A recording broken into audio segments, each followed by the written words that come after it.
OFW, salitang ang sarap pakinggan, ang hirap panindigan. Kasi akala ng lahat kapag nasa abroad ka, easy money na.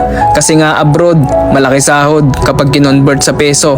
Yan ang mindset ng mga kamag-anak, kaibigan, kakilala natin, di ba? Nakakapunyeta.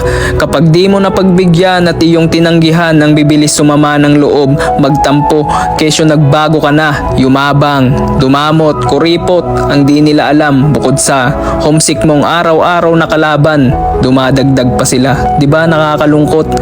Bakit di nila kaya subukan mag-abroad para yung mga sinasabi nilang masasama at masasakit, sila na mismo makasagot na hindi pinupulot yung pera sa abroad bagkus pinaghihirapan, tinitipid yung sarili, isinasantabi ang mga luho para sa pangarap, bukod doon makaipon kasi may pinaghahandaan at pinaglalaanan para sa magandang kinabukasan. Kung hindi nyo pa rin maintindihan hanggang ngayon, baka kayo mismo ang problema. Real talk, kasi kung sino pa yung di nakaranas ng sitwasyon maging OFW, sila pa yung madaming sinasabi. Kaya yan ang hirap sa inyo di ba?